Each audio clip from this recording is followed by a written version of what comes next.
Good morning everyone. আজকে হচ্ছে বুধবার। সকালে দেখো আমি রান্নাঘরে চলে এসেছি, মানে সব কিছু সেরে ঠেরে নিয়ে চা করতে বাবার জন্যে। আর আজকে না সকালবেলা রোদ্দুরটা ভালোই উঠেছিল।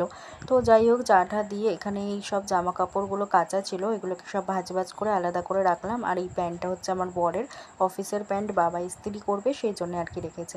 তো তারপরে এখানে মাছওয়ালা এসেছে বাড়ির সামনে। তো সেই মাছওয়ালার কাছে আর কি দেখছিলাম যে কী মাছ আছে। তো ট্যাংরা মাছ নেওয়ার ইচ্ছা ছিল, কিন্তু ট্যাংরা মাছগুলো এতটাই ছোট, মানে একদমই পছন্দ হয়নি। চিংড়ি আর লোটে ছিল, তো সেই জন্যে আর নিলাম না। মানে বলছিল নেওয়ার জন্যে, কিন্তু আমার ঠিক মানে ভালো লাগলো না, সেই জন্য নিইনি। তো যাই হোক, তারপর আবার ঘরে চলে এসেছি। সেখানে দেখো ব্রেকফাস্ট করছি। আজকে হচ্ছে ডিম টোস্ট করে দিচ্ছি বাবাদেরকে। তো এটা বাবার জন্যই আর কি রেডি করছি, বাবা খেয়ে দিয়ে আবার বেরোবে সেই জন্যে। তো এখানে এই যে স্লাইস রুটি দিয়ে আর কি ডিম টোস্ট করেছিলাম। তো এই যে ডিম টোস্ট আমার রেডি হয়ে গেছে। তো চলো এবার বাবাকে দিয়ে দিই। আর এই যে বড় বেরিয়ে গেল অফিসের জন্য আর কি, দাঁড়িয়ে রয়েছে, র্যাপিডো আসবে সেই জন্যে। তারপর চলে গেছিলাম বাজারে। আর আজকে না মাছ যেহেতু সকালবেলা পছন্দ হলো না, তো ভাবলাম দরকার নেই, একটু গিলে মেটে খাই। অনেক দিন আমার খাওয়া হয়নি, আর আমি মাংসের থেকে আমার সব থেকে প্রিয় এই জিনিসটা লাগে, চিকেনের। তো যাই হোক, এখানে দেখো রান্নাটাও বসিয়ে দিয়েছি।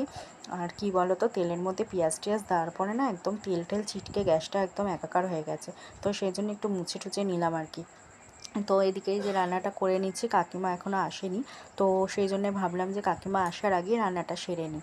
এই যে আমার কিন্তু এখানে দেখো কষানো আর কি, কষাচ্ছি মাংস। মাংস না, মানে গিলে মেটে। আর মেটেটা আজকে খুবই কম নিয়ে এসেছি, গলা আর স্টমাক এই দুটোই নিয়ে এসেছি। তো আলুটাকেও আজকে একটুখানি মাংসের মতন বড় বড় পিস করেই দিয়েছি। তো সেই জন্য একসাথে দিয়ে ভালো করে কষিয়ে নিচ্ছি। তো আমার তো এই দেখো গিলে মেটেটা রেডি। এইটা দিয়ে মানে খেলে পরে আমার আর কিছুই লাগে না। তো সেই জন্যে এটা করেছিলাম। আর কালকে ইঁচড়ের তরকারি ছিল, ওটা গরম করলাম। আর এদিকে আবার সবজিওয়ালা এসেছিলো, তো ভাবছিলাম একটু শশা নেব, কিন্তু এসে দেখছি শশা টশা কিছু নেই। লাস্টে সজনে ডাঁটা আর লেবু নিলাম। তো যাই হোক, স্নান টান সেরে দেখো পুজো দিতে বসে গেছি। এখানে দেখো এখন পুজো দিচ্ছি। আর আজকে তো বুধবার, আজকে ঘরটাকে সন্ধেবেলা নামিয়ে নেব, কারণ কালকে আবার বৃহস্পতিবার সেই জন্য। আর বাবা এখনও আসেনি, আমার আজকে তাড়াতাড়ি হয়ে গেছে। রান্নার ঝামেলা না থাকলে দেখবে তাড়াতাড়ি হয়ে যায় সব কিছু। তো যাই হোক, তারপরে এখানে আবার এই যে একটুখানি ডালের বেটে একটুখানি ডালের বড়া করছি। তো সেই জন্যে দেখো এখানে ডালের বড়াটা করে নিলাম। আর এই যে ভাত খেতে বসে গেছি, ডালের বড়া দিয়ে খেয়ে এই যে গিলে মেটেটা দিয়ে খাচ্ছি। আর এত দারুণ হয়েছিল না খেতে, কি বলবো।